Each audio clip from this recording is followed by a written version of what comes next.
But very cool, very cool. Thanks for showing up, and feel free to Not ask any better. questions. And it's an open forum. It's everybody's forum. So if you have a question anytime, then just pipe on in.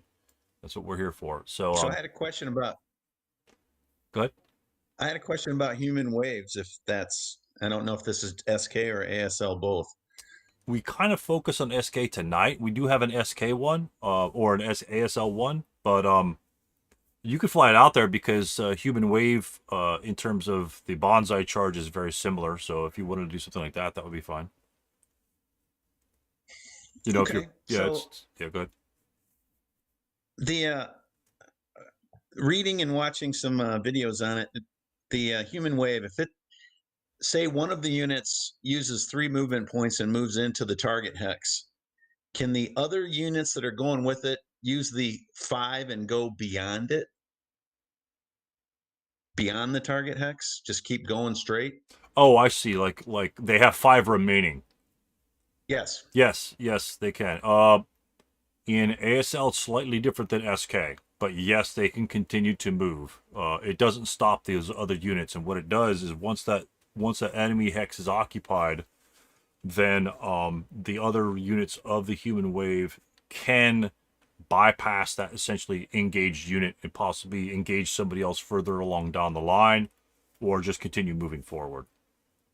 But yeah, Okay, and they have to stay on the human wave grid after the target hex is full, or can they just go willy nilly? no, they can't go willy nilly. They still have to abide by the direction of the grain, hex grain, and being one up one. If they what's it called?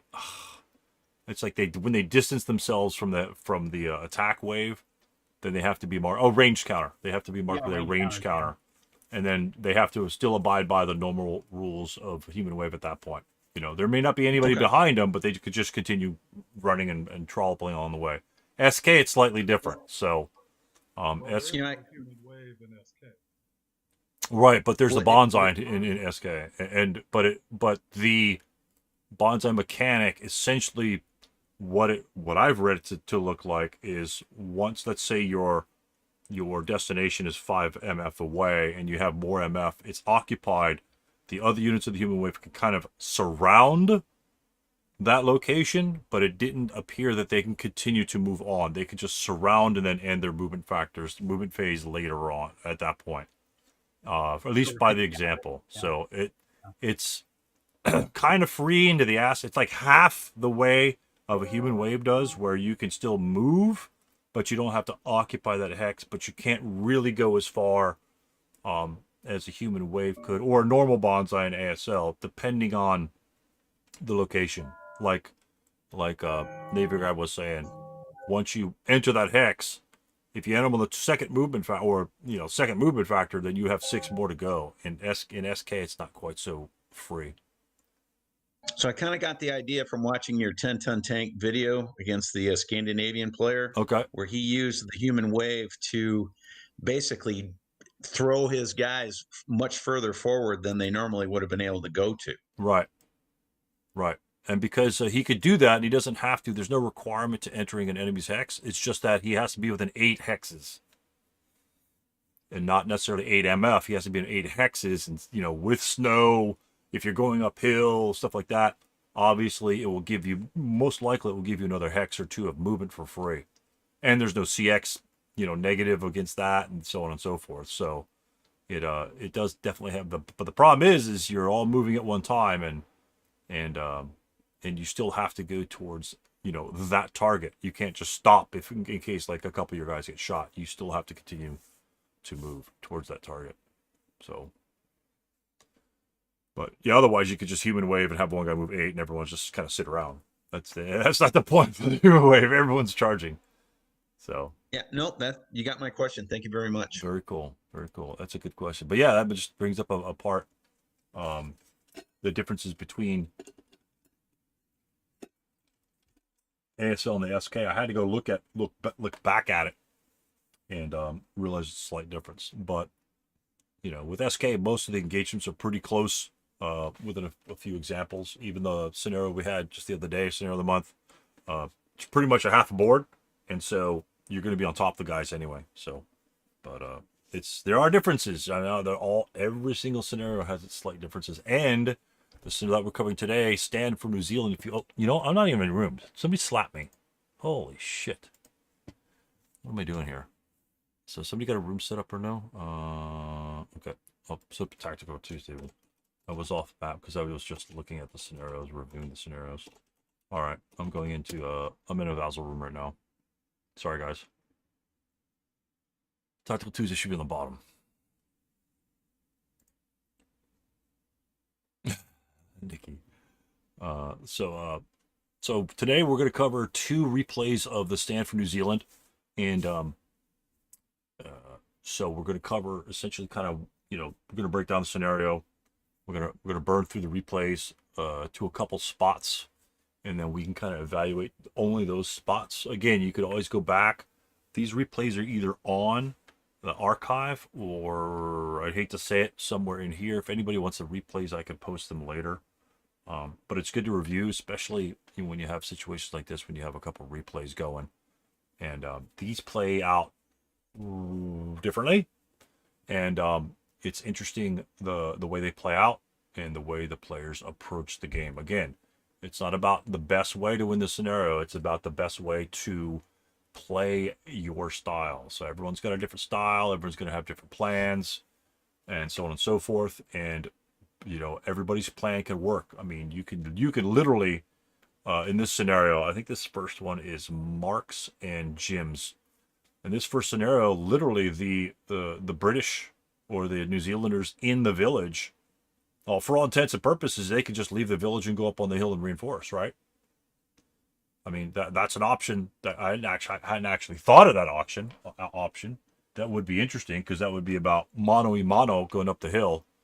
And that might be interesting because the reinforcing guys can always at least take a building back if those Germans just kind of go willy-nilly in the town and collect all the buildings. So if you guys aren't familiar with this one here, you could scroll. I guess you can't. Yeah, you can scroll up the side. The Germans must control all multi-hex stone buildings on the bottom board, the board U. So that would be 1, 2, 3, 4, 5, 6, like 6 locations, 6 buildings. 1, 2, 3, 4, 5, 7 buildings. Wow, there's actually kind of a lot of buildings. So 7 stone buildings. He controls one, the P2 building. And this one here, it's just essentially 2 battles in one, to be honest with you. There's lots of little things going on. So Germans can only set up in that P2 building, and the allies on that particular board that are set up, they are restricted to that board. They can set up in any hexes as long as it's not adjacent to the building the Germans set up in. And you'll see an adjustment in the second game where the player set up right next to it, but then they made an adjustment right in the beginning, so they caught it. It's easy to miss some of the setup restrictions and things like that. It's very, very, very important to get little things like that right, because that can really screw up the experience of the scenario. A lot of scenario special rules are only, all buildings are wooden or all buildings are stone. That's not a big deal, right? You're going to change them in Vassal. Hopefully you'll change them in Vassal. And so it's just a visual confirmation. And so that scenario special rule essentially is ignored the rest of the scenario because you're just playing the board. This one here, I have seen other scenarios, not necessarily this scenario, but other scenarios where this scenario is outside the season for grain. Scenario special rule says grain's in season. So if you just go by the date and put in your date in Vassal, I think it'll be plowed fields or whatever the case may be. Or, I think it'll just be in season or out of season for SK. I can't even remember anymore. It's just been a long weekend. But, so it makes a big difference in this scenario. And I've played a scenario where I forgot to take the grain off. Made a huge difference in that scenario. I mean, literally huge difference, especially when it's flat like a lot of SK games are. Hindrances are what they are. I mean, essentially, it makes a big difference this one here because the New Zealand units that are on top, I'll call them British, on top of the map have 2 guns. And so if you don't have the grain, you can't set them up there. But you set up between hex rows 5 and 8, Well, if you actually put the grain on there, well, that gives you a whole mess of hexes that you could actually set the gun up on that left-hand side, you know? So right then and there, you know, you could pull a surprise on the Germans. He may not know, but if there's no wheat field there, you could still hip them, right? Right, gentlemen? I could hip a unit in '08. I could hip the gun in '08. When's he going to be revealed, though? If ever. Isn't it when he's got a clear line of sight to known enemy unit in 16 hexes? Right. So as soon as this 248 pops on the board, this gun is revealed. Right. It just all. So forgive my ignorance. Where's the? I'm not seeing the video.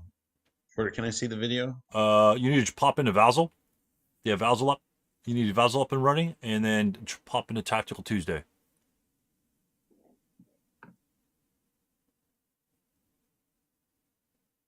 And we usually go through there versus or technically I'm actually streaming on YouTube. You could actually watch it there, but it's good to have you in the room in case you happen to have a situation like or a question, and then we can start moving pieces around. It's easier that way. So, but this will be a log. I'll be replay this log here. So it's very important to get your scenario special rules, and this one doesn't really have a lot, but it does have enough to make a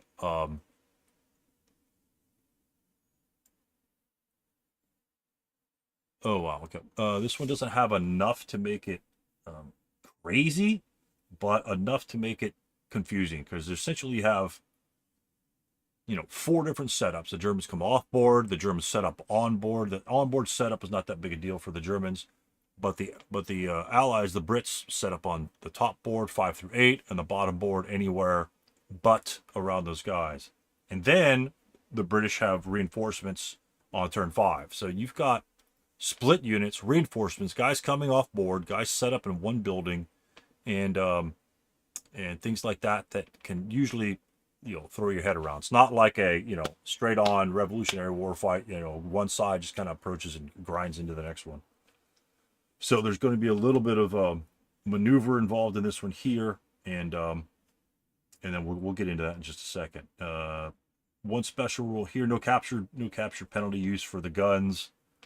That's typically a standard, usually a standard rule. Sometimes it's not. During turn 1 and 2, there's a +1 dice roll modifier must be added to all fire attacks made against German Gebirgsjäger troops. Those are the guys coming on the top. Because the guys in the town are Kampfgruppe Remke, or whatever you will, Remke, are in the town. The +1 doesn't apply against them. And what that's supposed to do is represent, I think, the early morning fight. The sun must have been coming up. Oh, north to east, must be east. No, west. Is that west? V. Is that V? V and U. Okay, that's west. Yeah, top is west. Okay, that's odd. Okay, hold on a sec. Hold on a sec. I'm just checking the aftermath off real quickly. See,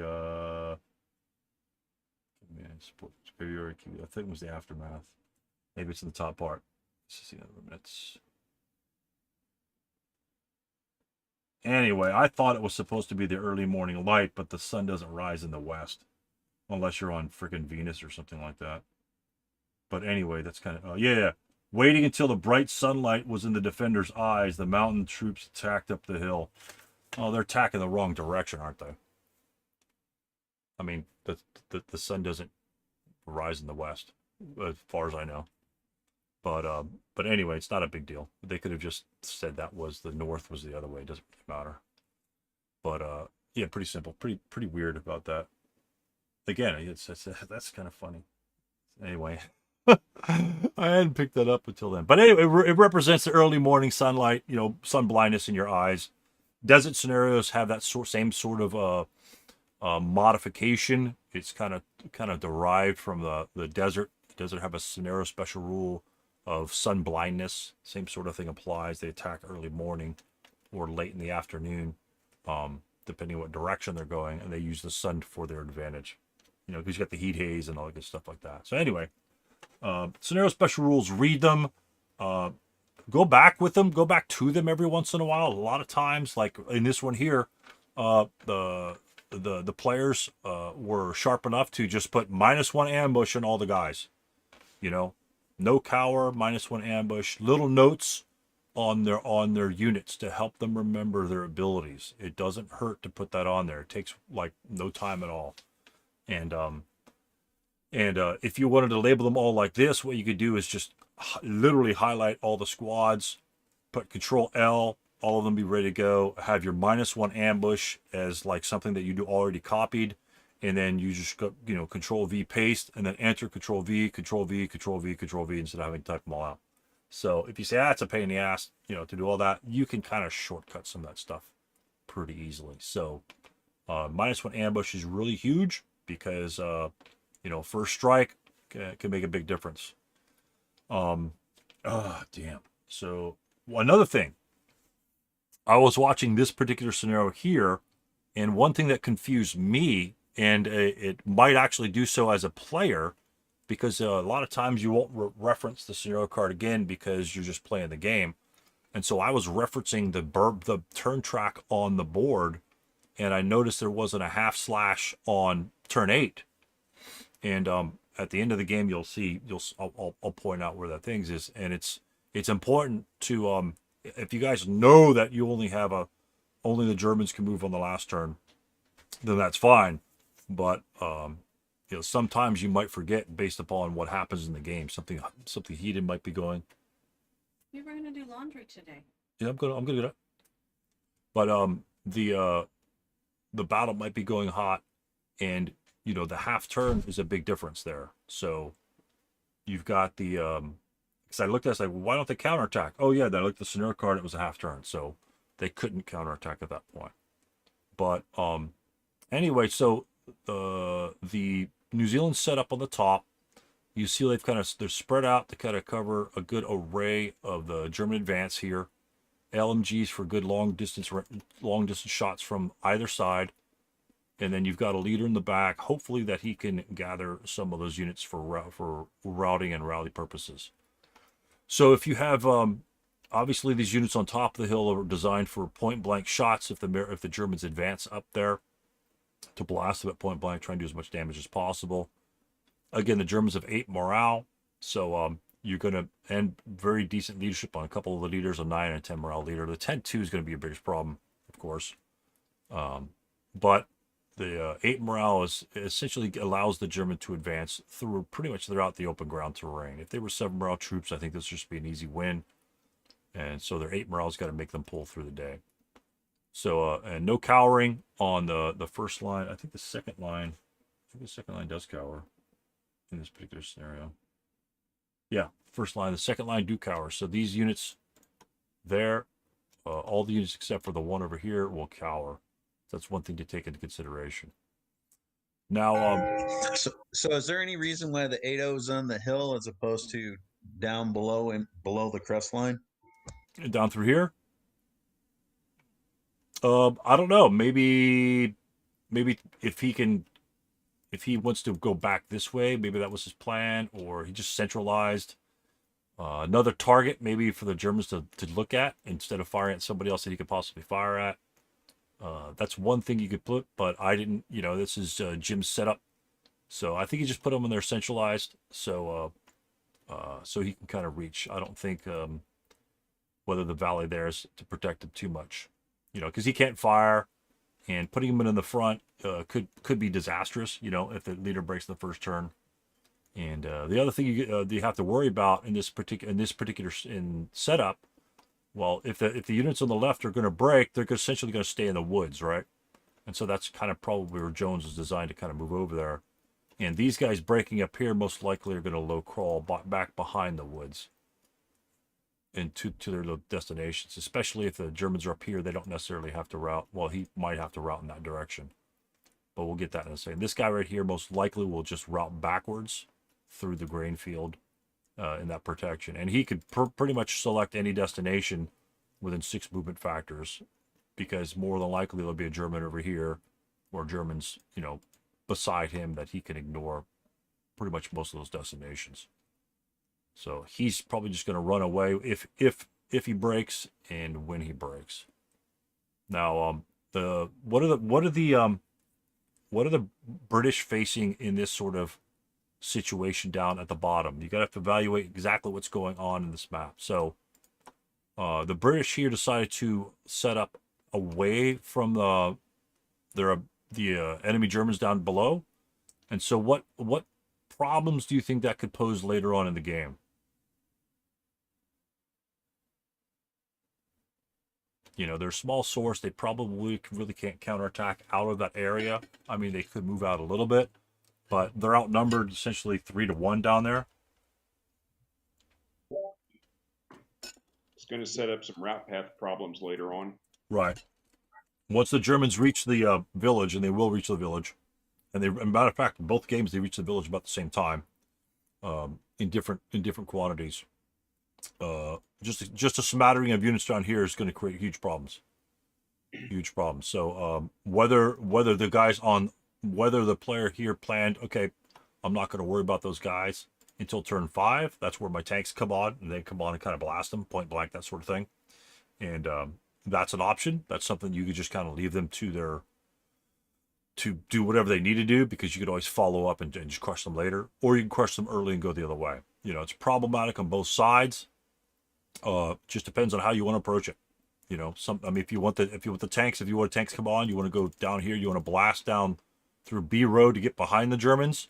That's definitely something you could do, or you could just sit them in the middle of town. Again, it depends on what you want to have done. And again, both scenarios have slightly different things going on. Not a lot of forces coming on here, so I'm not sure if 2 squads can deal with those guys. But again, it depends on the plans for there. And that's about it. The guns, we don't know where the guns are initially. So the guns, and because they have to set up between 5 and 8, it's really restrictive for the guns. Man, I would just love it if I could put a gun like, you know, back over an F1 or P3, so I could push it over here or something like that. But from N5 to this board over here, especially the guns have a manhandling number of 8. That's kind of tough. It's gonna be tough to move that gun considering how many Germans you have coming on the board. So where you set the guns up can be tricky, or can be just straightforward. You know, you can put them right in the front and blast them right when they come on, or you could try and put them on flank shot. So we'll see how the players do this. So I'm just going to start the log. These guys pop on here. And again, the 10-2 comes in on a big jump, big stump. And drop some smoke. That's to help any other shots going on there. Good use of smoke here to avert any potential long-range fire from the LMG. The 1-2 shots are the ones that really are painful. The first artillery piece shows up, breaks the unit.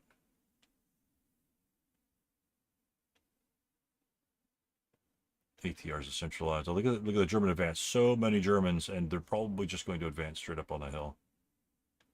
We got an early break for the 10-2. The unit routes directly back, and that's a great LOS from the German player. To be aware of the possible interdiction there. He does interdict, but only ends up pinning him.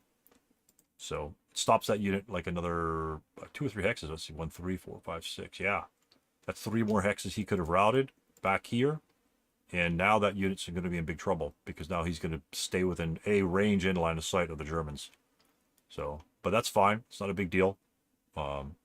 It's, you know, a lot of times these LOSs are tricky, and sometimes you think there might be cleared or not. So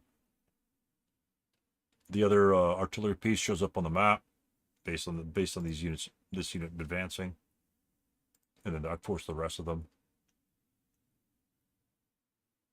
So unfortunately, he rolls a 12 for that unit, that just seems to happen more often than not. So in this situation here, So I have a question about the hindrances. Is there a rule about the maximum number of hindrances before you lose line of sight?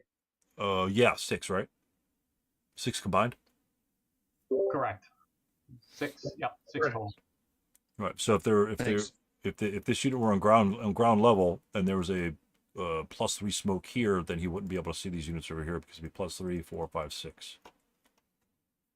Or 2 smoke if there were 2 smoke between there and no grain, that'd be the same thing. Or things like that. Yeah, but I mean, just to make a very small point, not that I think it would ever really come up, since they don't specifically call it kind of like an LV hindrance in the SK SSR, whether you add the +1 to some other like smoke and a couple of grain hexes, and therefore it's blocked versus not, you could argue about that either way, I guess, in an SK scenario. Right. Well, it's a dice roll modifier, right? It doesn't say it's a hindrance.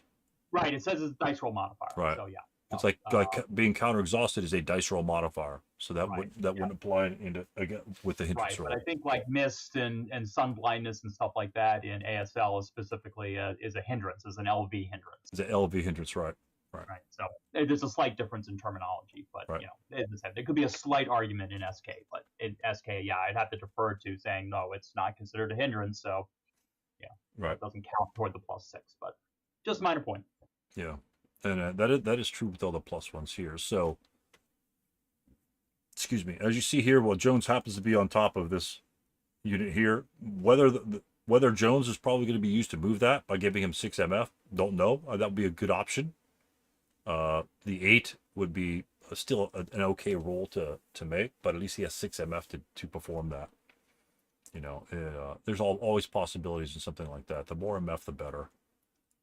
But the New Zealanders are kind of pressed with essentially 6 squads up on the hill, 7 squads that could actually, 4 squads can fire upon this unit, and any number of guys can fire up here. Only 1 squad can fire on that guy from here, other than the 8-1, which all those guys are broken, except for the mortar guy. So the New Zealanders is, delaying the Germans as long as possible is the key, and if the 75s really don't go off pretty well, then that could be a big problem. And I didn't really see how the 75s had a great effect in both the scenarios, to be honest with you. I think they just kind of popped a couple units here and there, but because the Germans get on top of them, I mean, they're all within normal range as soon as they get up on the hill. So defending against a 12+2 shot, 16+2 or something like that can be problematic at times.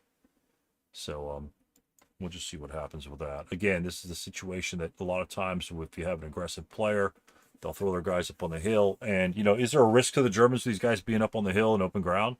They might break, but, I mean, look at your leadership behind it. I mean, those guys are going to rally into turn. Now, my question to you is, do the German leadership have, other than this unit over here with a broken unit that's going to rally, does the German leadership have to be in the rally terrain back here to assist these units in rallying, especially these guys right here? If you're gonna anticipate the 447 firing on these guys, probably point blank, right? And he's probably gonna fire, right in the middle, or blast this guy here to break. He's probably gonna fire here to break up the fire group. So, in terms of routing, could you where else could you put the leaders in this particular instance? I mean, you can put them in any spots, but where's another spot that you can have, considering you have to get to the town? You can put them right behind the hill, right? The 10-2 could just sit right here. The 9-2, unless you're going to use them, these guys could have advanced right here. One with one guy, the other guy split up. You can have your leaders a little closer. This guy's obviously rallying. So if these guys break, they can just low crawl back and then hopefully get rallied. And then now you're 1 hex closer to 1 movement factor closer to destination. Sometimes it can make a difference in a scenario.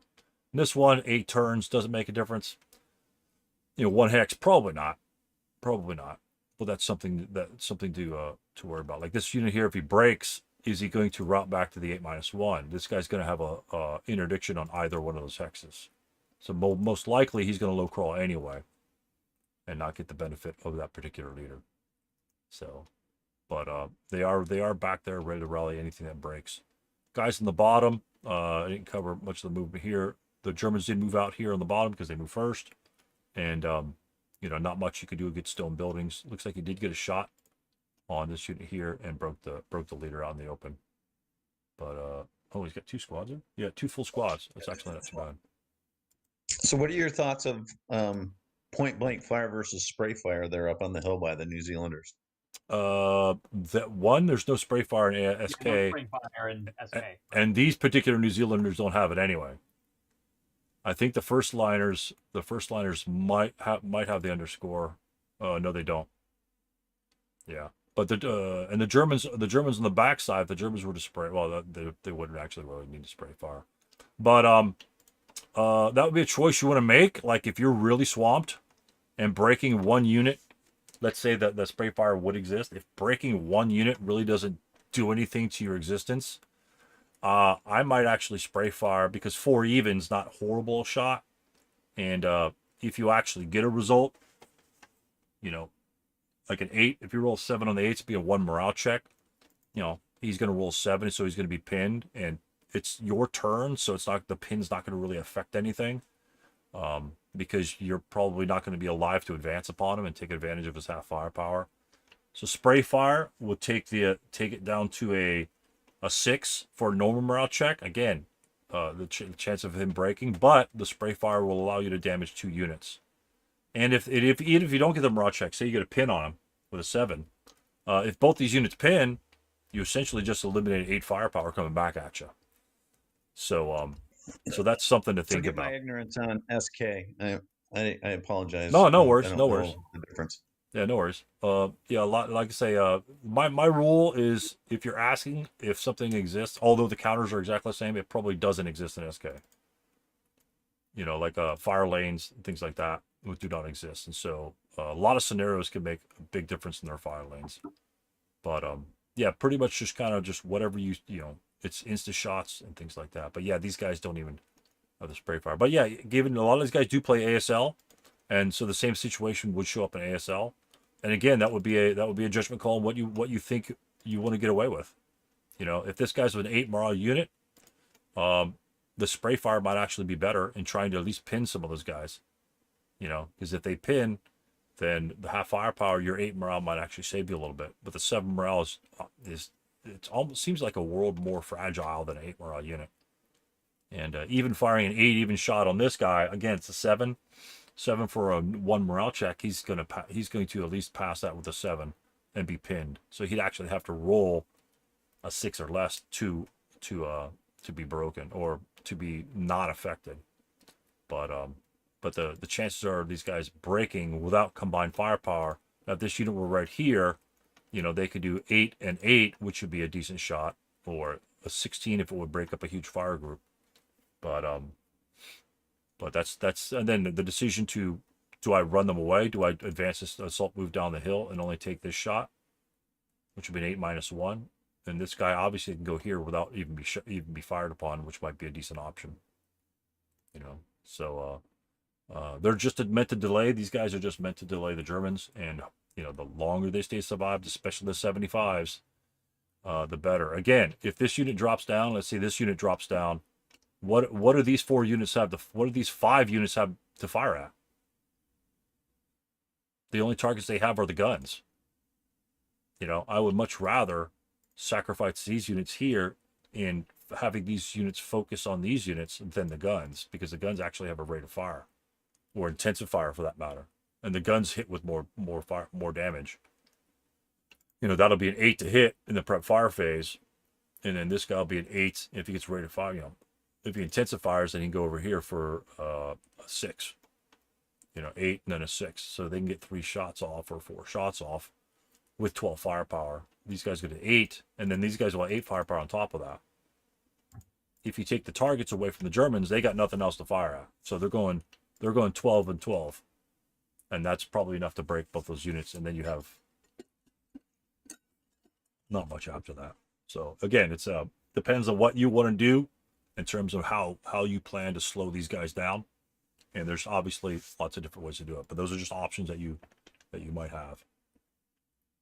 So here we prep fires here. That guy also prep fires there, and he does drop down. Well, they both drop down. I thought the other guy didn't drop down the replay.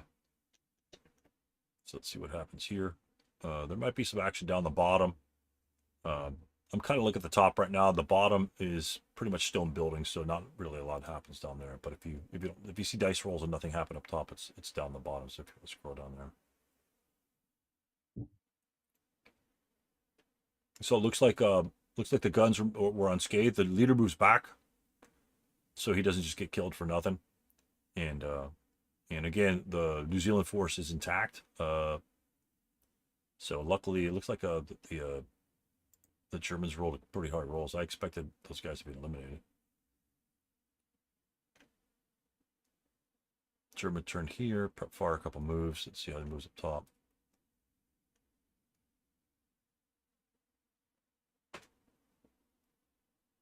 German's a huge shift over to the left. So when the Germans are shifting like this, what must the Germans worry about later on? You see the German shift here, nothing's wrong with the shift, because that way they can just, spearhead everybody down the middle, especially since he sees some of the New Zealanders coming off the front and heading back towards the units that he has to deal with. What do the Germans have to look out for when they're making a move like this? Right, they're avoiding the gun. That covers the hill, right? This gun can cover the hill. They nullify one gun by just exposing themselves to only one shot. And this guy they could take out with a giant fire group. But what do they have to worry about in about a turn or two?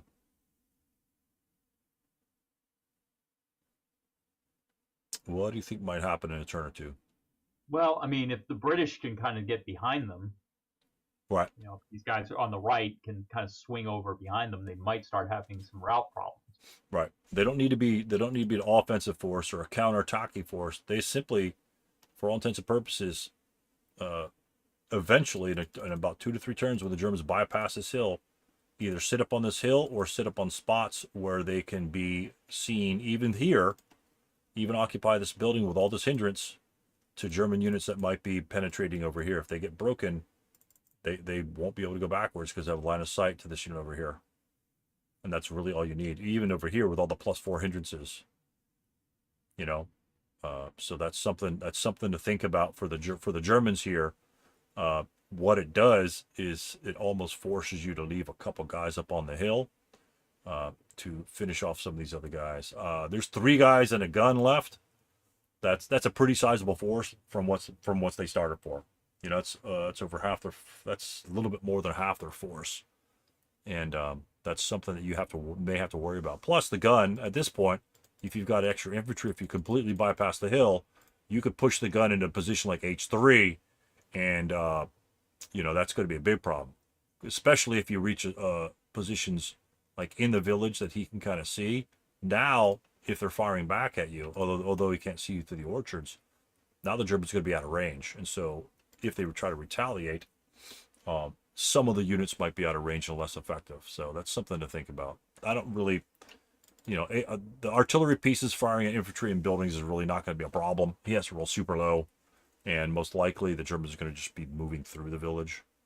And so even if you just move his building non-assault movement, he needs a pretty low number to hit you. So, and your 8 morale should be able to deal somewhat with that. At least you're not going to ELR failure. So, again, advanced firing on whatever targets he could shoot at. Low crawling back there, and they all advance. So we know that gun's going to be gone. So I don't know if he intensive fired it, but this is a situation where fire, then probably intensive fire to hope. You're kind of hoping to break the gun, aren't you? Because the Germans could actually capture that gun and just use it against you. Effectively, maybe not. But, if they can't have it, then if you can't get it and you're going to lose it, you might as well get rid of it. And I don't know if SK has the self-destruction of support weapons in the rules. It's been a while since I checked that up. What do you think, Mark? That's a good question. I believe so, but I'll take a look while you continue. Yeah. Because sometimes you guys might want to consider destroying your support weapons instead of using them, especially when you're going to get blasted. And he's going to get blasted here. But it's a gun. Yeah, and it's gun. So guns are a little bit different than machine guns because you're going to have the capture penalty usage for a gun. It's going to be +2. Yes. Section 4, first column on page 19. Weapons may be voluntarily destroyed by their possessing unit during the prep fire or defensive fire phase, but such action counts as use of a weapon. Very cool. Very cool. Yeah, good, thanks. And so you have that option to go. It's a tough option to take right? But in this case, I mean, he's got 100,000 units. It's going to be like a 55 shot on you. You are most likely going to break. Do you care about him using the gun? If he has a unit up there, tries to push it, and he fails a couple turns, you know, you're at that point you're delaying him, right? If he puts 2 squads up there and they try to push it to K4 to fire, and they fail, well, that's a whole movement phase. They can't do anything.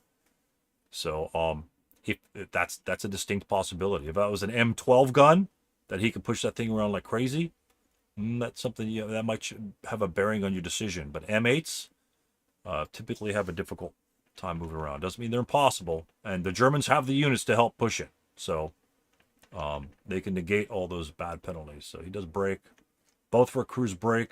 Not a big deal. It's something we were expecting, but it is funneling the German attack, right? And the New Zealanders do have a decent amount of units, and he has a broken unit up top that failed to rally, so that's a good thing. So that's almost 10%, 8% of the German force right there, and just gone. Now he could self-rally, right? But I'm not worried about that. Down the bottom left-hand side, the Germans are still trying to make a play at it. Looks like they lost. They broke and they had to route away from the HMG because it's 4 portage points, and the New Zealanders captured it. But you still have 1.5 squads, and it looks like 3 P2 was not DM'd, and so he rallies them back up down there. You still have, 8 morale units and stone buildings. Not easy to get out. I don't care how much firepower you have. The 8 morale makes a big difference. So essentially, for all intents and purposes, it gives them another +1 on that roll. So if you get a 1 morale check on these guys, even if they pin, big deal. You assaulting them down there, all that's open ground. They'll take a 4 -2 and leave residual, right? And you get your 7 morale units. It's 2 -2 is nothing to sneeze at, even with 8 morale units, just nothing to sneeze at. So even though they look fragile, they lost the HMG. The Germans shouldn't worry too much about that. Now, when they get shot and one got broken there, that's another thing. But again, is this a problem for the Germans? Even if he breaks, what's that unit need to rally in P2? Because it's defensive fire phase, right? What's the unit in P2 need to rally at the beginning of the New Zealand player turn? Be a 6. 6. It's not bad, not horrible. Much better than like a 5. We got the -1 leader. The leader's been up for most of the game, and a 6 is doable, especially since it's DM'd. And this unit, if they rush the building, what's this unit probably going to be doing? Let's say he moves a unit here. Let's say he moves a unit here, and then he moves a unit over here. What do you probably want to do with that unit? And your unit's still broken. You probably want to final protective fire with him, right? This unit's probably going to fire until he's done. Because there's 7 morale units. Now, if there were 4, 5, 8s, that's one thing. But if there's 7 morale units, easy to break. A 2, you've got an 8 to roll, right? Just to be pinned, and they're all going to be point blank shots anyway. So even if you're pinned, it's still going to be pinned, and final protective fire is still going to be a 1 -1 shot. A 6 is a pin task check. So if you could pin them all out in front of you, then that's success. If you keep them out of your close combat, if any one of these guys jumps his 2-3-7 close combat when these guys are broken, all of those units are gone. That's a 2-1. That's a 7 for a CR on that guy. So a 7 for the CR here for you to survive. You might as well be firing, because 7s are going to give you, if it's 2-5, if you're not pinned, a 7 is going to give you a pin task check if those guys assault move. So you might as well fire, because he's going to need a 7 to kill you, and you need an 8 just to pin. So a 9 is your bad roll here. Whereas if you need close combat, what do you need in close combat? At best. And if he doesn't ambush you. Remember, they're -1 in ambush, right? So you definitely don't want them to get into ambush with you, because they're going to be 2-1, and if they ambush you, it's going to be a 2-1 -1. So that'll be an 8 to kill you, and you're a 1-2 at best. So you'll need a 4 to casual reduce one of those guys. Well, if you need a 4 to kill him, hell, if you fire on the IFT, 4's going to keep him out of your hex, because that'll be like a 1 morale check on any chart that you're firing at. So I'd much rather keep them out of my hex and have to worry about rolling that 4 in CC. And we all know we don't like to be in CC. No way. We just don't want to be in CC. So now, when these units, let's assume. Oh, we'll get to this. We'll get to that for maybe next turn. Hypotheticals. So the Brits are defending up top. He's got a little wave of guys here in the 8th row, preparing for the onslaught of the Germans. And then the Germans shift a little bit over on the hill because both those guys are broken. Good idea, because hopefully it'll cut off the New Zealanders from that path there. Again, spread out, not really stacking any units per se. You know, you could probably stack guys on the 10-2. Why could you probably stack an extra guy there? Because everyone says, stacking's terrible, stacking's terrible.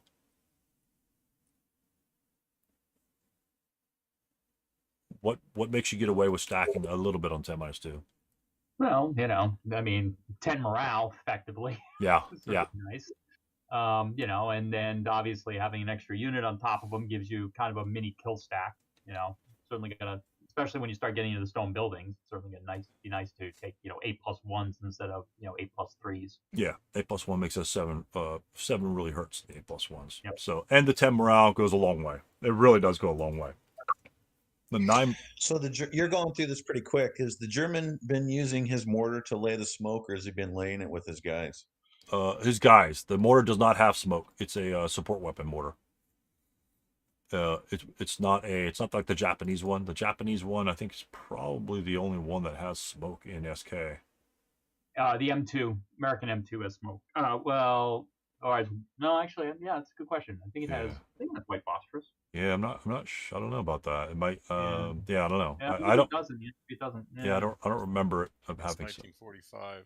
Right. White phosphorus on those mortars. Yeah. So in theory, I guess the Americans M2s can have white phosphorus, but, Right. In SK. But I don't know of any 45 American scenarios off the top of my head. Yeah, not yet. Not yet, at least. Yeah. So, but so that's what we got going on there. Yeah, they're all dropping smoke. They're 4.68s. All 2 smoke is not bad. Very good. And the 6 range, even if they get stopped, they have the number of units. If you happen to roll 6, doesn't matter. You got 4 units that can move, that can come up, drop smoke, or take a shot at that point. It's like, hell, it's just not working, or whatever the case may be. And at this point, there's no enemy on this hand side. You still have 3.5 squads over here, something not to ignore. And these units are kind of moving over there. Question: it is turn 3 right now for the Brits, so it was going to be coming up turn 4 for the Germans. Tell me what you see. So in turn 5, the tanks come on, and your flanking force over here. Tell me about this unit in J6 on the top board. Tell me about him. Where do you think he should be moving or can be moving? You certainly would want him at least on board you, or at least pretty close to there by that time. Right. Where did the hold on a second, let's take a quick look here. I think they come on the bottom. Yeah, they come in on the east edge. Yeah, East edge. The east edge where the sun doesn't rise. Right, But right.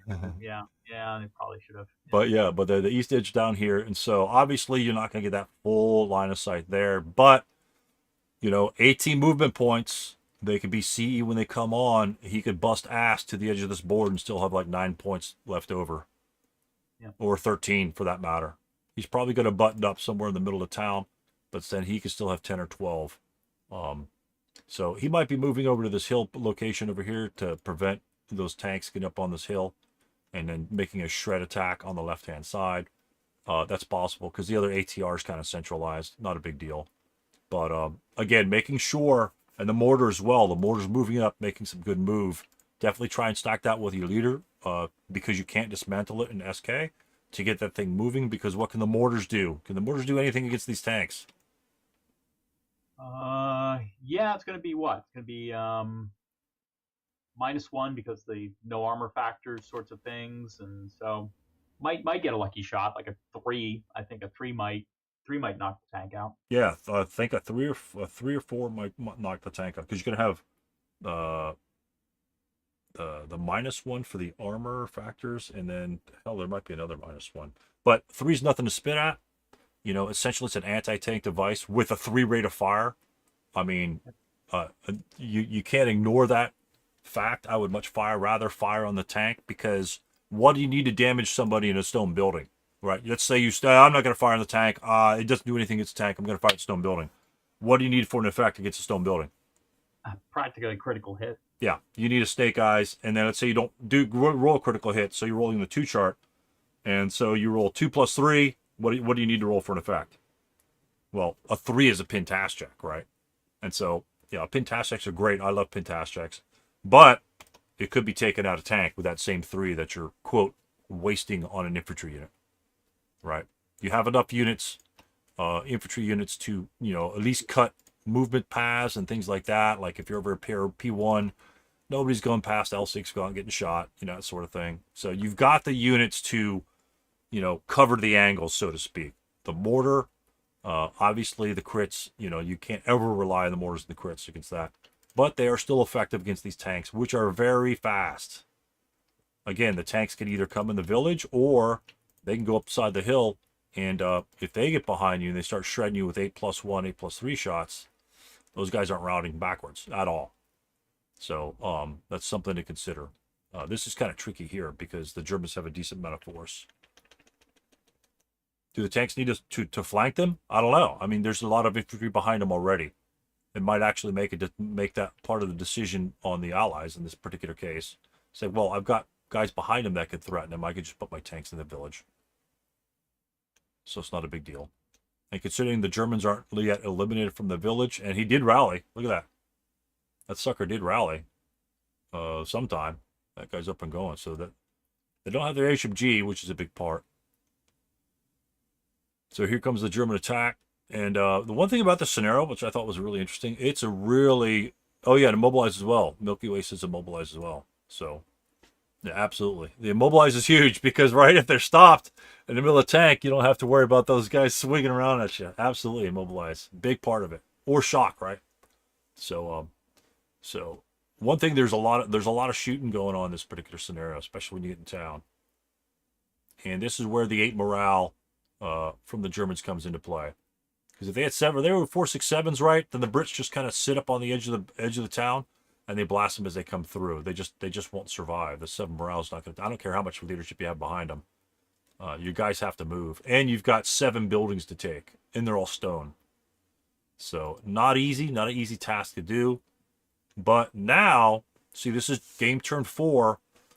What do we have to worry about? Right? If this unit breaks here, where's he routing? If this unit breaks right here, right now in this situation, where's he routing?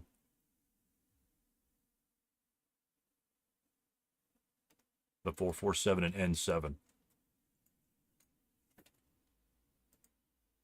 And let's assume he has a LOS to R3. Well, he can't go back to the to the 9-1. Right. So he'd have to probably slide to. He'd have to stay where he is to go into M7. Yeah, he's got to slide to the right, right? So if he wants to slide to the right, and let's say he wants to make it over here somewhere for whatever, because Williams might be able to, because it's the Brits pep fire phase, Williams can move in anticipation of defensive fire if he doesn't skulk. But if this guy breaks, this is what we have to worry about now at this part of the game. This is where forward planning comes involved. Whereas if you blast the living shit out of these guys and they're not there, you don't have to worry about that. The only place this guy can go is right where he is. He could slide over to M7, but that really doesn't do anything because he's still going to be DM'd for the rest of the game because the Germans are in the village. To him to get out of that situation, can he route this way to get to L5? Can he route to L5? Well, that's a good question. Actually, right now, no, because he sees the German unit there. Right. He sees the German unit there, so he actually can't go. He can't even go this way. Oh, right, absolutely. I didn't even spot this guy. Yeah, so he's stuck. Yeah. Yeah. And what does that mean? That means all they have to do is this German leader. All he has to do is run here if this guy breaks, and that he eliminates that unit. If that unit breaks, and that's in that case, gentlemen, If you're rolling, let's say this guy's got, let's say he's got 2 squads on the 8-0. Does that 8-0, if he sees that opportunity, I need you guys to see this opportunity here. Now, we do have Smith. I mean, he does have some firepower, but you've got leaders. You got an 8-1, 9-1, 10-2, 8-0. You've got 4 leaders for essentially 12 squads, right? And it's really good to leave an 8-0, 8-1 up here because essentially that negates his Woods TEM. So instead of the 8-0 in the back, it gives him a little bit of oomph to negate that modifiers over there. So if you're firing an 8 even over there with a fire for the fire group, that's a strong attack against these 7-round units. It can really suppress those units with the 8-1 by himself, and he's got height advantage as well. But down here, the 8-0, let's say he does break. Can we move the 8-0 here? Let's say this guy wants to fire on him. Do we care? Is he going to fire on the 8-0 or the 5, 6, 7 other squads that might be advancing up? He's probably going to hold his fire on the other squads, right? You know, give him a target to shoot at, you know, or, you know, move a guy. If this guy moves into here, it's highly likely that Smith's going to fire at K7 at 8+2. Very highly likely. So if, and again, order of movement, what you can do, again, this is the Brits prep fire, but this is what the Germans have to look at. If the Germans move into here, you move him first, he prep fires. You know, after this guy prep fires and breaks him, right? If he advances here, this guy has already first fires. Then you can move the 8-0 here. Can he fire upon us again in 08 if he fires on this unit in K7, which is 3 hexes away? Smith fires here in response to this potential move, right? This is what we're thinking about as the Germans. Can he again subsequent first fire over at 08? With just the 8-0. The 8-0 is the only one guy moving there. Sure, right? Because it's 2 hexes away, he could subsequent first fire over here. But what did we eliminate? How did we increase the survivability of the 8-0 getting to that location? It's half firepower. Right? Half firepower.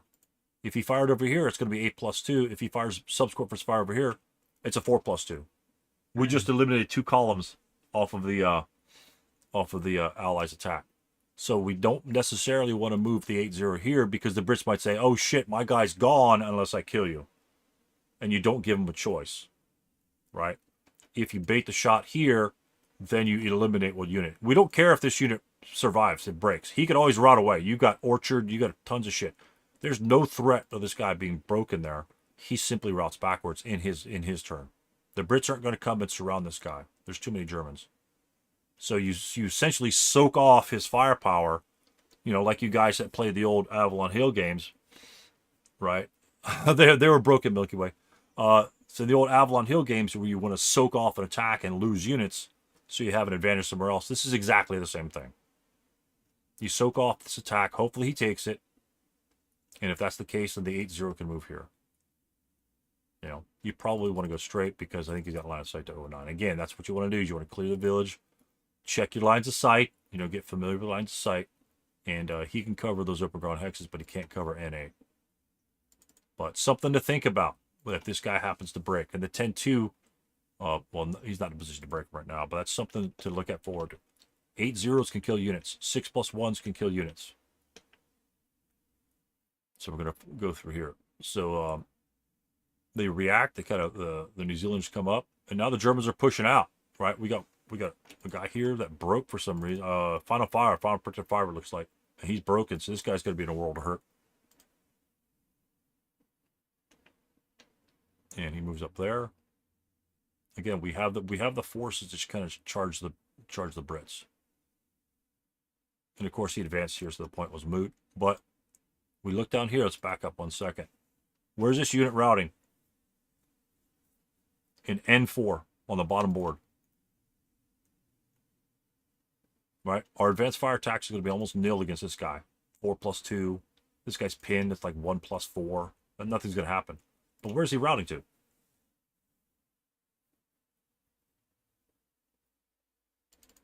I think off board. Yeah. You K8. K8's the key here. K8 and possibly even this unit up here. If they could see either one of those units, can't go to M5, so he's a goner. Straight up gone. And guess what? What does he leave behind for us? He leaves behind our machine gun. Yeah, he leaves behind our machine gun. So, even though at mouth, not a big deal, the Germans have an opportunity to repair that machine gun. And just in time, too, right? Because the Allies are coming on with their big boys. So, all right, question. The machine gun was unpossessed in this location. The German can do what with that machine gun? What options do the Germans have? Can the Germans repair this machine gun if it's unpossessed at the beginning of the rally phase? No. Nope. Nope. Use it to attack the tank. Right. So because it's unpossessed, our one action in the rally phase is to gain possession of that weapon. And only the person that has possession of the weapon may attempt to repair. So you can't gain possession and then roll for repair. So make sure. I don't think that's a problem. I don't think I've ever seen that as a problem in any of the games I've reviewed. But that's just a mechanic of the game. You have essentially one action to do that sort of thing. Like if a leader, like if that was a functional machine gun and this unit was broken beneath him, and the leader wanted to pick up the weapon or try to rally the unit, he's got one of those options. Now, the one option he could probably do, I'm not sure, but he could attempt to rally this unit, and then I think, you might want to check the rules on this.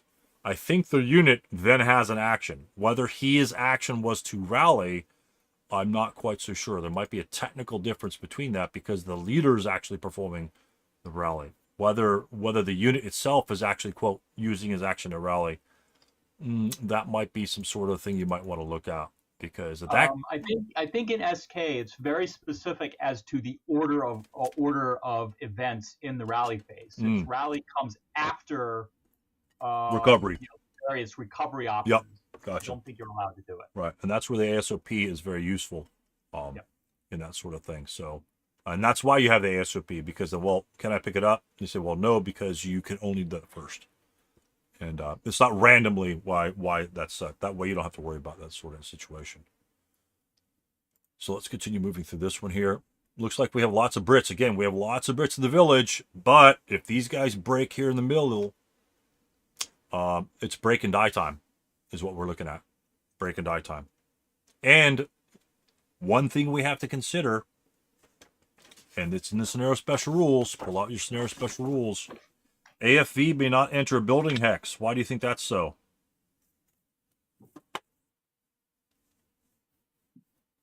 AFV may not enter a building hex. What happens when the AFV enters a building hex? Why would we care? Well, they may not particularly care whether they bog or not, and if they do so, it's +3 to any to hit attempts or anything like that. Right. In this specific situation where the New Zealanders are kind of surrounded, if that scenario special rule was not in play, what could the New Zealand or British player do?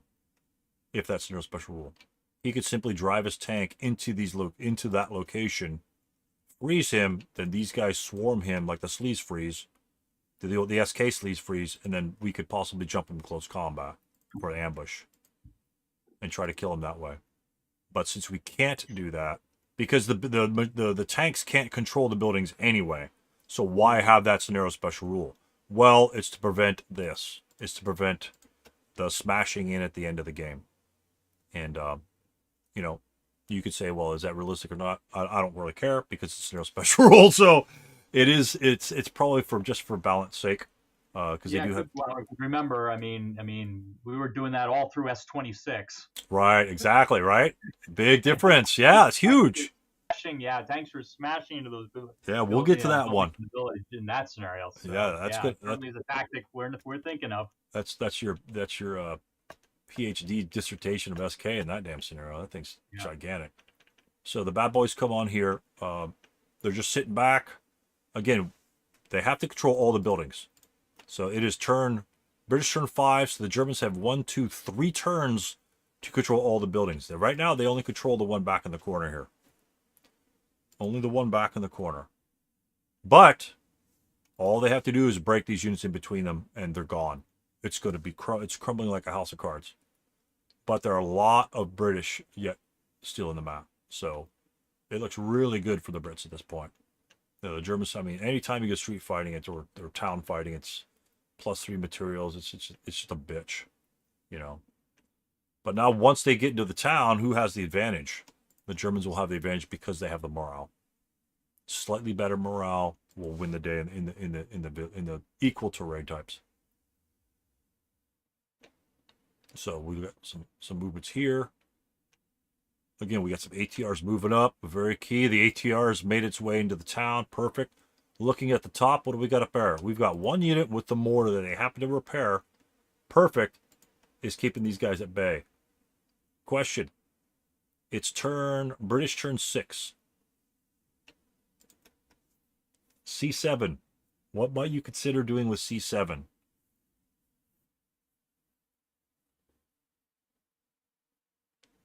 Again, if you keep him there, what happens? If you move him, like let's say you move him in the open, are we at risk in getting him destroyed?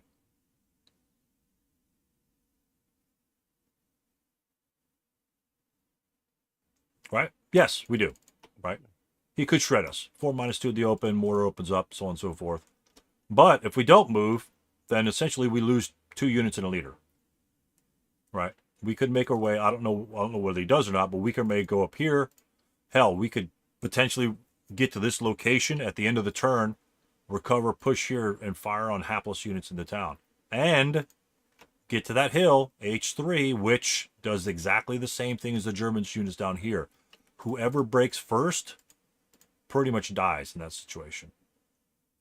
Not so much the Germans per se, but the Allies, the Allies are much bigger risk at loss of units. So this one unit with the one mortar is keeping those units at bay. You have to risk it. Even if the 8-0, right?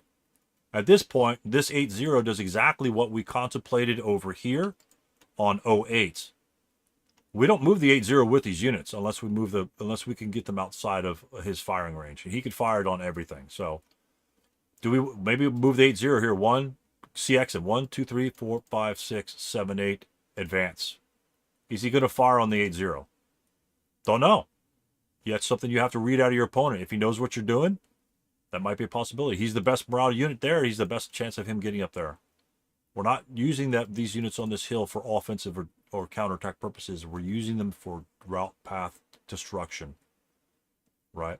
Hell, we could send one unit this way, 1447 this way, maybe to get up on this flank over here. Don't know.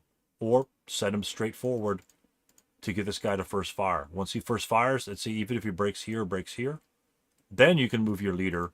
Your leader moves last, then you can move your leader in that case, if that was your plan. You know, this is a plateau, right? You can't see it. Once you get behind that plateau, you're free to move, and then you could advance up later. Again, he has to shoot. They're not doing anything else, so have them do something possibly useful, and route paths is the easiest way to kill units. I don't care what firepower attack you shoot at. 24 charts. I mean, you guys have used flamethrowers multiple times already. Do they kill units? No, they just simply break units. Right? You still have a chance to survive against a 24 flamethrower attack. And many of you have, even with 7 morale units. And probably even with conscripts in some of those War of the Rats. So the survivability factor is still there. Is it low? Yeah, probably low. But you could still get there. But if you don't try it, then you have no choice. You're not giving yourself an option. Lots of prep fires. Get some final fires. See what happens. Stalwart. Nobody breaks. Amazing. Shock down here. The ATR shocks that tank. I love that shock counter because that's something really random that nobody even knows if that tank's destroyed or not. So both of you guys are on edge. And looks like Jim rallied that sucker right back up the next rally phase. So very, very impressive, and to get that guy up. Very important. And now we just blast the shit out of the 9-1. Germans are using their smoke very effectively to get in spots. Look at this. This is ridiculous. Smoke. We're on top of them. We're on top of them with 8 morale units. On top of them with 8 morale units. So, do you fire here when he's in the smoke? Maybe, maybe not. If he's the only one there, you might want to hold your fire until the advanced fire phase. Or the defensive fire phase where the smoke will be gone. And then that will be a point-blank shot with no +2 modifier. right? If you had a -1 leader to reduce that down to essentially 0, because the if assuming a non-assault moved in there with your -1 leader negates that smoke modifier, and usually you probably have 6 firepower with the guy, so that would be a 12 even. That's a very, very good shot. In that case, you might want to take it. If it's only a squad, you know, I might want to wait to maximize my attack. And the one thing we might have to consider is if he engages in close combat, we're at least going to be close to even on that. So we have options. But again, this is a game decision whether you take that shot then or not. Considering these guys haven't moved, maybe these guys are going to go over here, and that's position. You know, put some pressure on, and then you really have to make a decision. But that decision is yours to make. That's based upon what you have in anticipation of how you want to defend. You know, there are good times to do that, and there are bad times to do that. So, considering he has to take the building, you might want to you know, conservatism might be a choice to go with. And so he does blast that guy. He breaks the leader, which is great because that stops him from entering close combat, which would give him an advantage. And now, if he enters close combat with that one squad, he'll be at 1-2, and you'll be at 1-1. So you'll have the advantage on one another. Don't know if he enters close combat yet. So he does. He just jumps him here. Wow, 5 close combats. That's pretty sick. That's pretty sick. So we've got a 2-1. Oh, these are a couple leaders. Zap is a leader here. 10 -2. Bad news. The end, the guy's pinned, and Taylor happened to kill his guy. So we lost 4 out of 5. 2 of them were leaders. We're going to lose those close combat attacks anyway. So that's just what's going to happen. He moves up the bound fire. And this is the British last turn. Again, this is where all we have to do is essentially, I mean, we've got 1, 2, 3 buildings that we still have, and it looks like we could possibly retake this building here.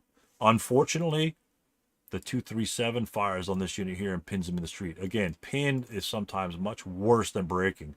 Now we can't make it into P2 to jump into close combat, which would have been a 7 for a kill. Assuming he doesn't ambush us and so on and so forth.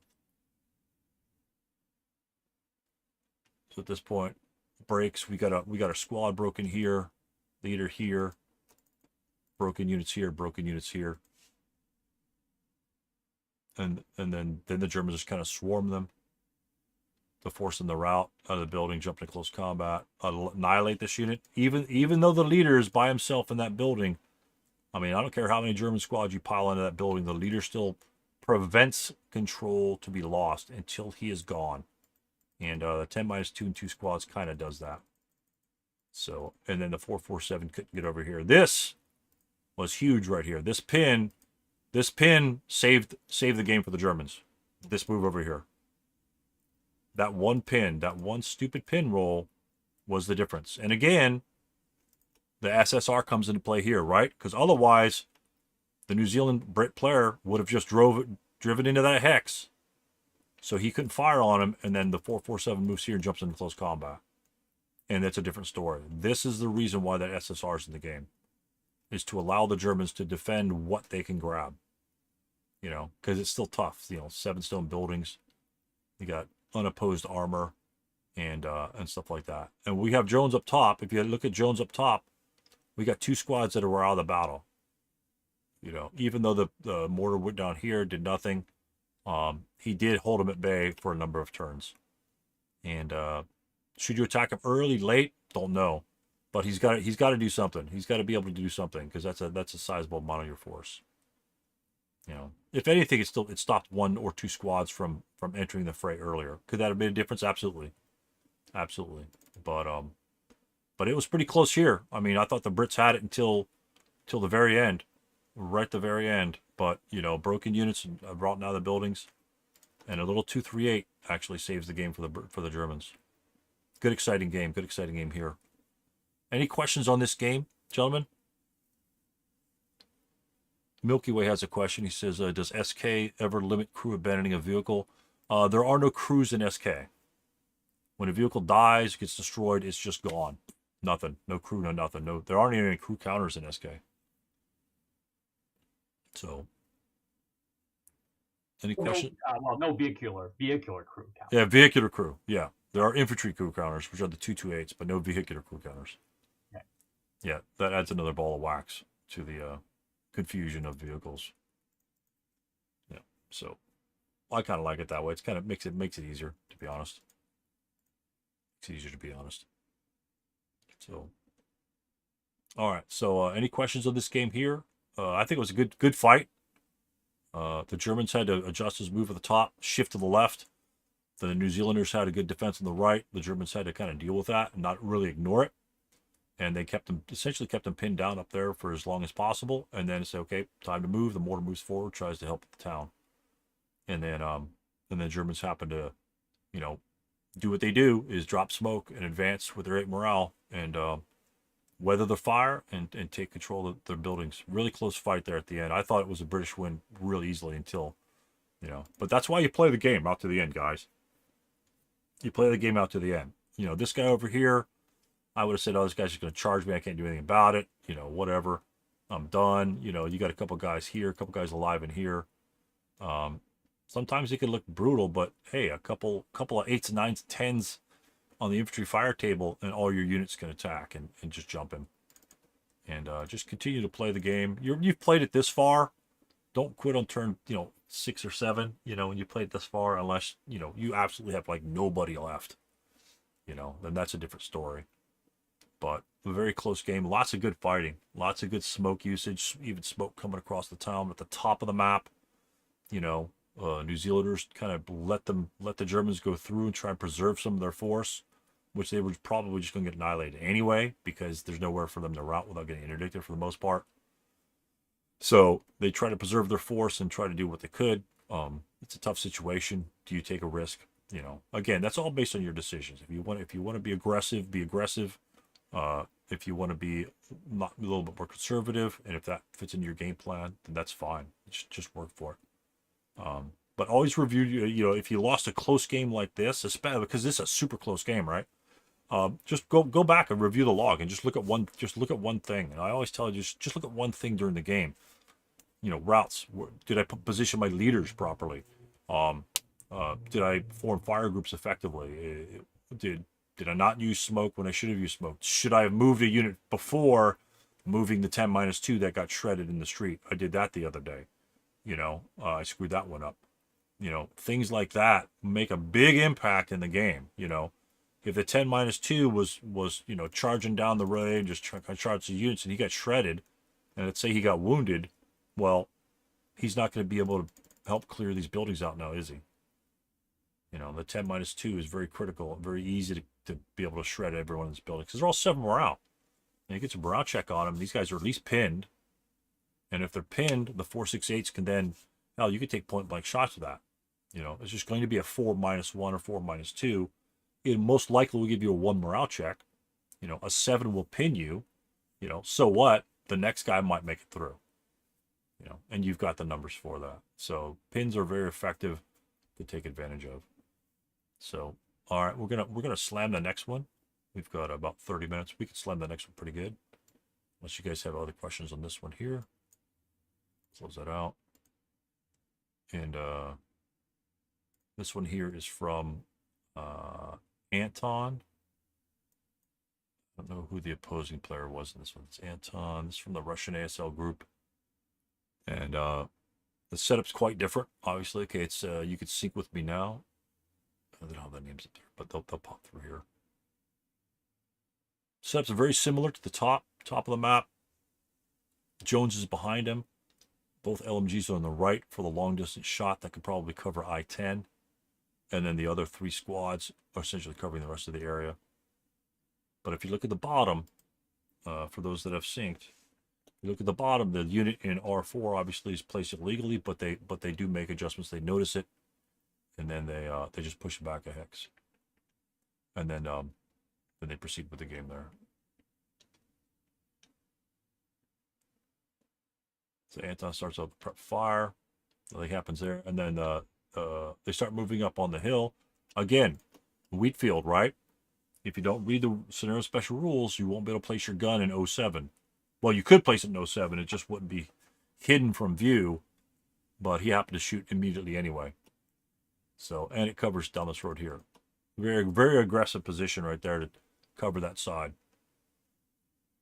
And why is it a good spot? Well, a decent spot because he's going to be protected from a flank over here. A little bit of residual put down. That guy does make it through. So the Germans are.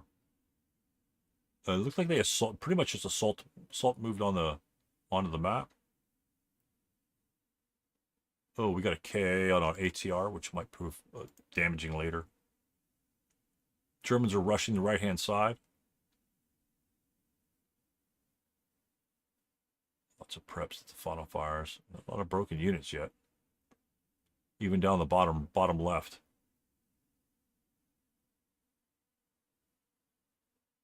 So we do neutralize the one artillery piece over in 07. What do you guys think about these Germans over here? What do you think these Germans can do later on in the game?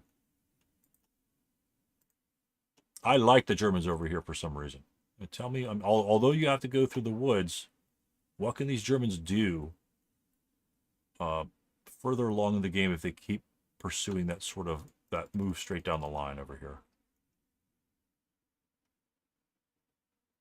What does it allow the rest of the, assuming the rest of the Germans can penetrate through their defenses? It allows them to come on the side, which in this case might have to split the defense that's in the town, because it looks like he's aggressively going after that little outpost of the Germans.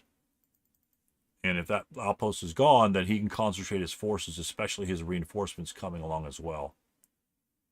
So we got some final fire. Not a lot of guys breaking up here for like 2 turns. That's crazy. These guys are making some morale checks. We'll capture that weapon there. Jones is moving there. It looks like a couple melees. Then the other artillery piece pops up. I think it popped up a little late, but that's okay. That's what happens if you forget that he's there. That's about all you can do. Obviously you'll just want to live and learn. Make sure you can do that sort of thing. Again, this unit breaks over here. He could choose pretty much any route path to go because there's no destination for him to choose from, whether it be woods or building. Technically, he might have to go here. If he broke here, F7 might be the destination. I don't remember what hex he was in. If he was in E7, he'd have to go to F7. I think he was in this location. He might have to go there as well. But that's okay. I mean, every once in a while, you'll miss a route. But being up here really doesn't help too much because the Germans can kind of shred them down there. So, bottom left corner, the Brits managed to vanquish the Germans, which gives them a complete back clear of problems. So now they can shove everyone forward and try and deal with the Germans as they're coming on. Unfortunately, they got stuck in some melees up top, which is a real bear. Even the 10-2 didn't kill that guy. He must have rolled a 10 or something like that.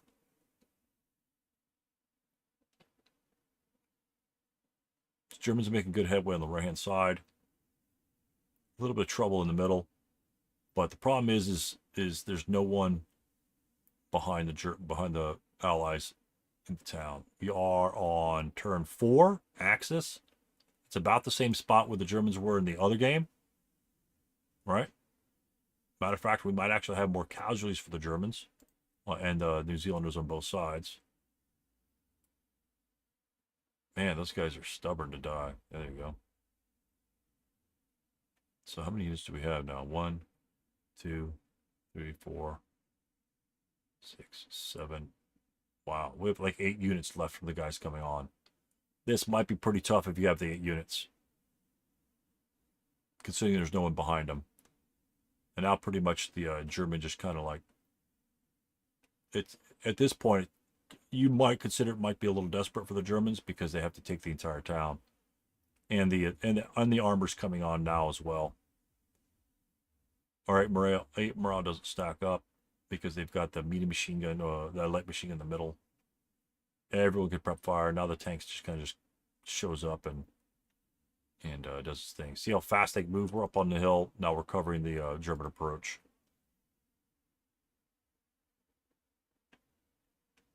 Germans have to route back. Even even though we break on the front and like all these guys are broken, at least they can route backwards because we don't have line of sight to any of the units in the back corner over here. That's huge. Even like if he is broken here, there's a line of sight straight back if the Germans occupy this location like they did in the last game. I mean, even way up here, you couldn't route backwards. So they would just stay there and just get shredded the next turn by the Germans. And they would just disintegrate. It's really, really important, especially in a game like this where you have forces on two sides. You know, the first person that fails morale check is pretty much a goner. Pretty much a goner. And the Germans have the advantage in that aspect because they have the 8 morale and they're pushing in where you have the 7.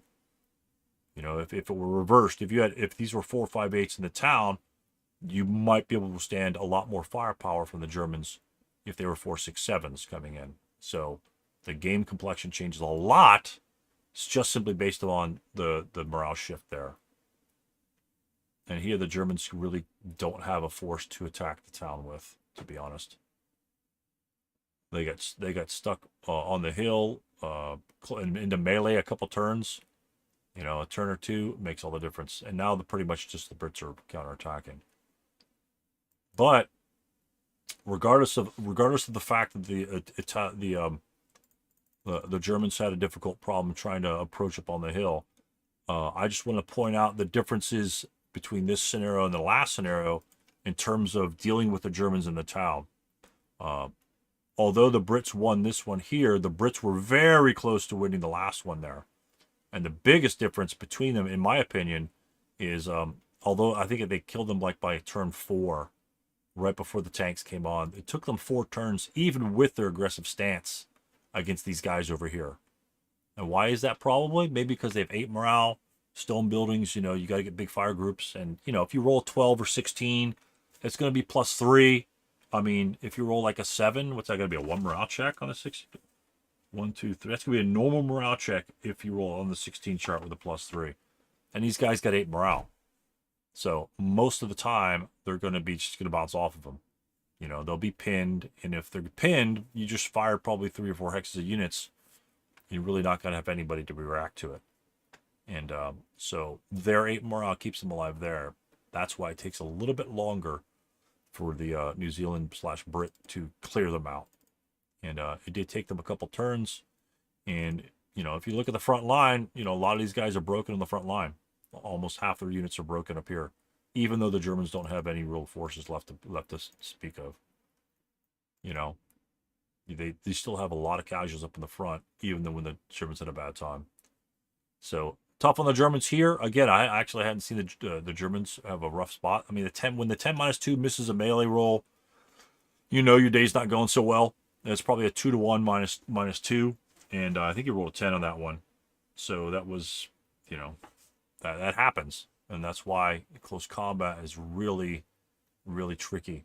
You know, most of the time, I use close combat just to tie guys up and either shoot in their locations later and break them, or which you can do as the Germans in this one here. Why can the Germans, if the Germans engage the New Zealanders up on the hill in close combat, let's say they fail, and then it comes the next turn, and you know they've got units all over the hill, that sort of thing, and you've got a close combat between a 4-6-8 and a 4-4-7, and it's your turn. You know, what do you just keep that guy in close combat? Do you add more guys in there? What else could you do to help you win the day in that close combat situation much more easily? What could you do to that X? 8 versus 7. 8 versus morale versus 7. You could fire in. Absolutely, you fire into the melee. Yep. Let's say worst case scenario, your guy breaks and he doesn't break. You simply move guys up there and reinforce it, so that guy doesn't, you know, so you at least you have some sort of attacking force on him. He might still attack the broken unit, or he might attack you. You never know. But if he breaks and you don't, then you just really turn the tides on him. Yeah, and that's where the morale makes a big difference. If you have 8 morale and they have 7 or 6 morale, just fire into there. Just fire in there. All you need is a normal morale check. Don't fire with like 24 chart, right? You don't want to shred them. You just want them to take a morale check. All right, Americans in close combat. If I have my American attacking my 4.67 or 4.68 or 5.48, his 6 morale, I'm firing into that close combat every single time. I'm going to be 1 to 2 against him anyway. I'm already at a disadvantage. So he's eventually going to win that, usually. But if I get a normal morale check, let's say he passes it with a 6. He's pinned. Now he only has 3 firepower, keeps my guy alive longer, so I could fire in there again later on or reinforce it.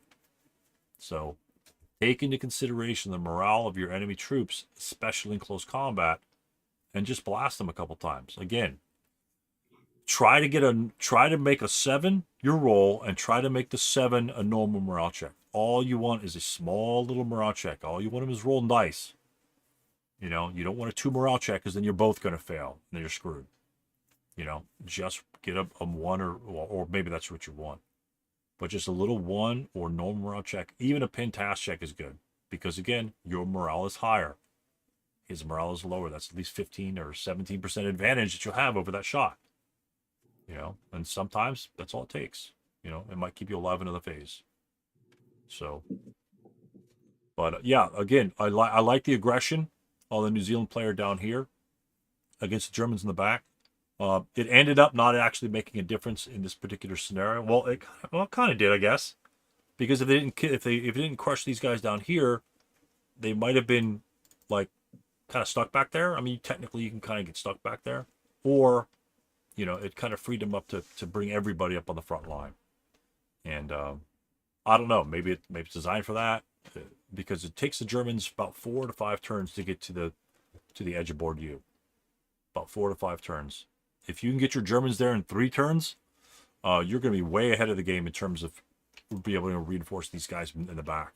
They'll really love you for that, because as we saw, it just took them a long time to break those units. But Mark, what were your takeaways on this one here? You played the first game was yours, I believe, and you played it a number of times, I think. But I just think it's a really interesting scenario. Me? Oh, Yeah. Yeah. Okay. Yeah, actually. Yeah, I would tend to agree. That it is a good scenario in terms of, like, you've got a really strong attacking force, but you don't have a lot of time, and you really do have to kind of move fairly quickly. It's always been my experience. I kind of like the fact that he really kind of concentrated, that the Russian player really, the Russian British player really concentrated on eliminating, the units here in the building. I've often found in my experience that for whatever reason, I just seem to have a tremendous amount of luck, a tremendous amount of bad luck with these units. It's like, it seems like every time I try to go into these buildings, I get shredded. It's just, I don't know what it is. It's like, you think you've got these 4, you've got 4, possibly 8 firepower factors going +3, and you've got the 9-2 leader, I think. He's a -1. Yeah, he's got a 16 chart on you. Yeah. You think you can easily kind of start the process of taking these buildings. And every single time I go in here, it's like I just get crushed. I don't know what it is. It's just I have to give up. So as the German player, I don't know, whether you just kind of hang out there. I don't like doing that. But the advantage is yeah, once these guys do kind of come through the village, start getting into the village, then these guys here, if they're still alive, are a big liability. Right. As we kind of noticed. Right. As I said, I was the German, and as I said, I was exactly the same process that I thought I was, not going to make it. But with these guys, with just these guys here, just the unit here, just kind of kept these guys at bay and kept these guys from coming back this way, and just kind of just allowed me to just smash them to bits. And I also have to admit that was just extremely, probably, I seem to have more luck with the smoke, except for 1 turn where I was kind of stuck and couldn't move. I had more luck with Germans throwing smoke than I've ever had with the Americans. I don't know what it was. Wow. Yeah, the Americans sometimes, it's like Americans can sometimes be very frustrating with smoke. I think we've had an experience with I think S7 where it was like units were just stuck because like for 4 turns I just couldn't generate smoke. Oh, God, that's And crazy. you know, for the life of me. But yeah, but this was just you know, um, yeah, I mean, you know, I think um, you know, tanks are interesting. I think the fact that you know that these tiny little Mark sixes you think are really kind of you know, weak, but boy, you know, again, getting those 10 firepower factors in, you know, especially across being able to stop them crossing roads or whatever. The artillery pieces, yeah, I haven't really kind of figured out. I think they really are just kind of delaying factor. I just haven't seen them be tremendously decisive one way or another. You Right, know, right. you know, it just seems to be very hard to figure out. You know where to put them. As you said, yeah, if you could put them further back, boy, would that be useful. You Yeah. know, but it looks like yeah, you may get a couple of shots out of them, and then that's about it. Um, but Yeah, I don't know good spots for those things, and because there's so many German units, he's just gonna blast you. The only thing, if you want to preserve them for whatever reason, you'd yeah, probably have to stick them like way off to the sides, and then just use your forces to push them. yeah, I don't know. I mean, technically, I mean, theoretically, you could just hide them over here, and then just have a couple forces just covering the hills, and then just start pushing them back here, or I don't know, just leave them here just so you can shoot the entire way there. I don't know, but yeah, they yeah. I in all the mean, games I've seen your north guys' games, I've seen through. live games, the artillery just doesn't survive long.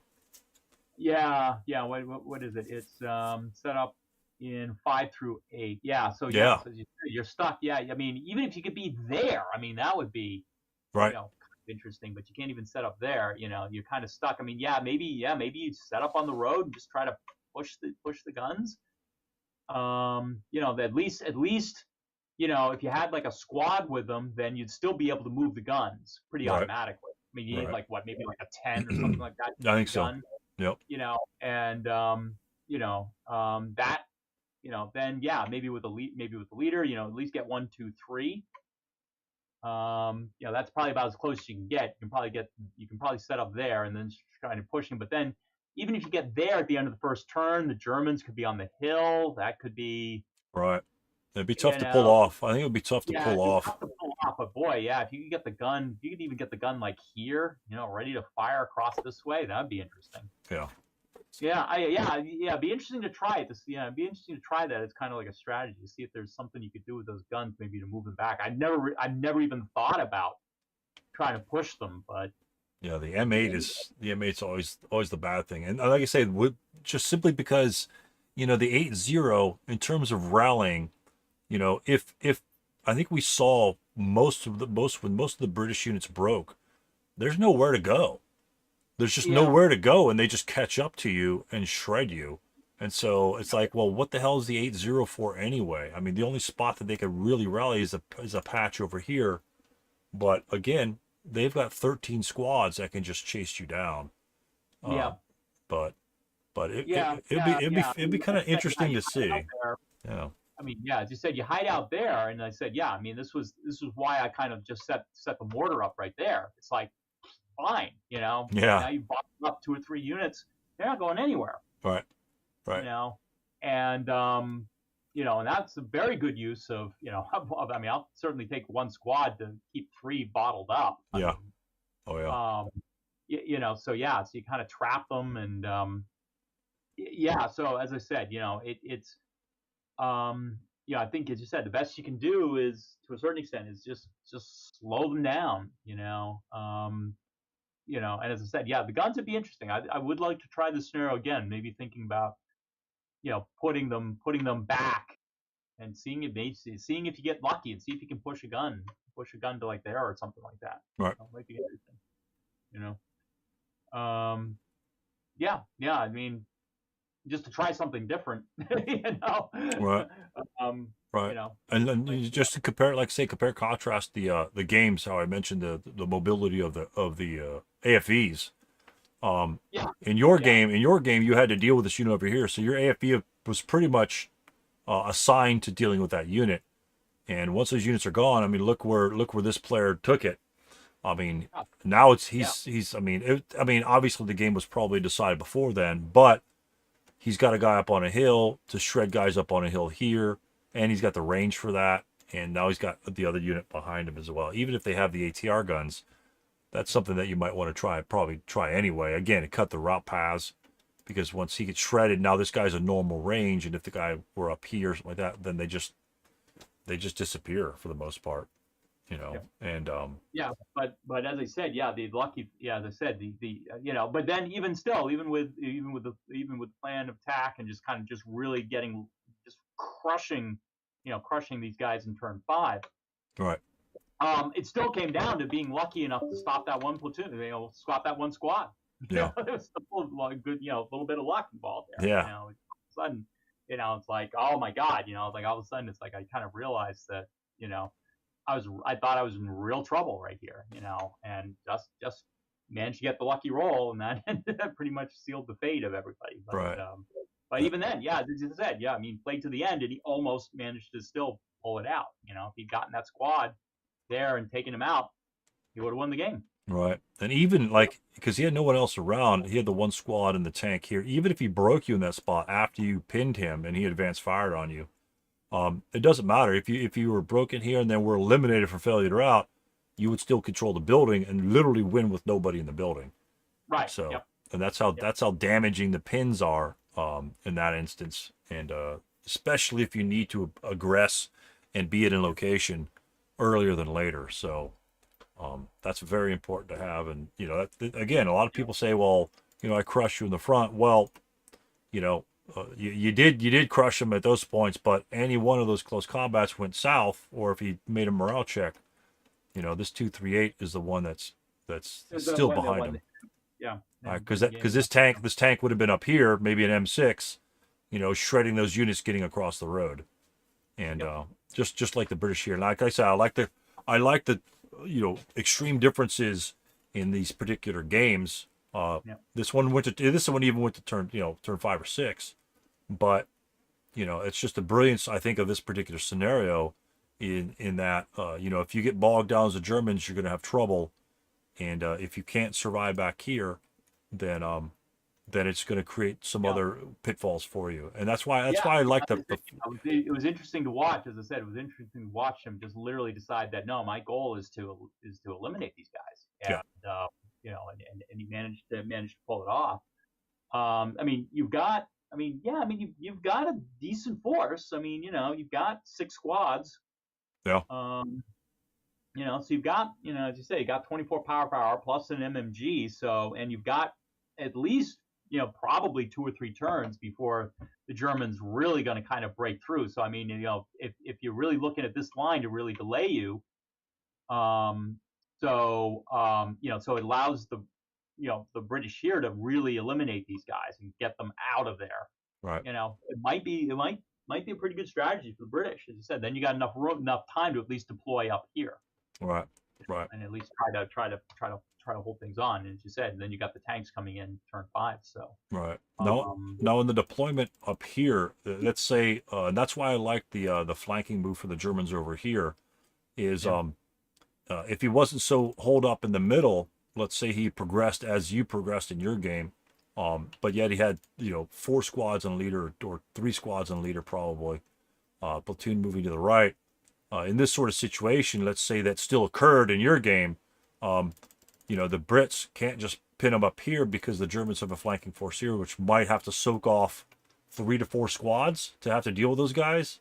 Yep. And once that occurs, because there's only one open ground hex that he has to cross, once he smokes that, he's up on the hill in decent terrain.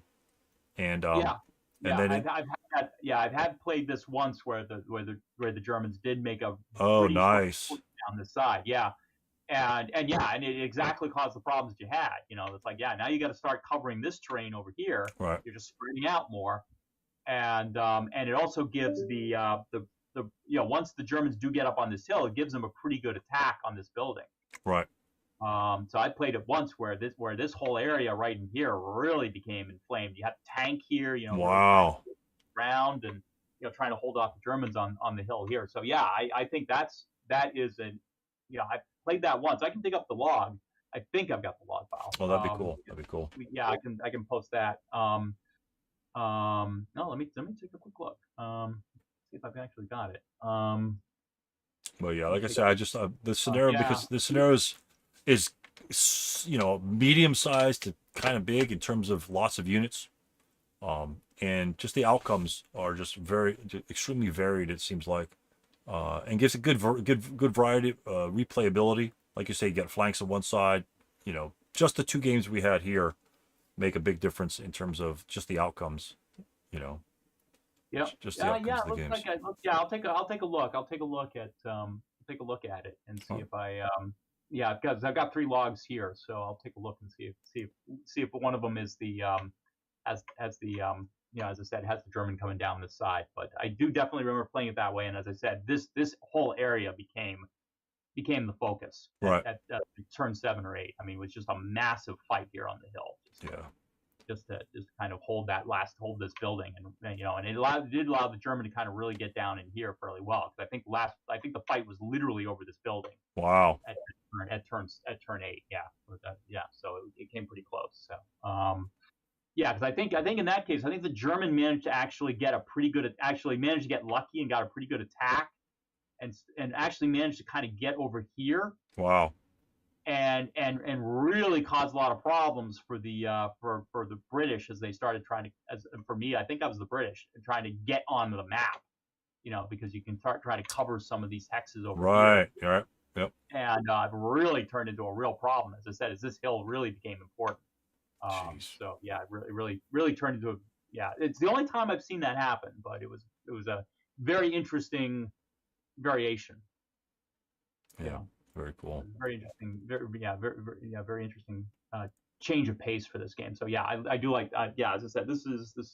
But again, I mean, most of the S3 scenarios, I think, are again, as I said, I've said it before. I think the play testers do a great job with these, especially with the SK with the core modules, the SK core module scenario. They just really. Give the designers credit. I think most of these scenarios just really replay very well and really allow multiple thoughts, multiple strategies, multiple tactics. On how to kind of attack it. So and that's what makes them great scenarios. That's what makes them great scenarios. So that's a good deal. Well, gentlemen, that's all I got for you guys tonight. Just want to review these again. I always like having scenarios that are really different, so we could see how things progress differently. And route paths key in both scenarios. One person eliminated the route path problem, the other game had to deal with the route path problem, and you saw the differences between the two in those scenarios. I'd love to see someone use the artillery pieces really completely different and throw it really whack.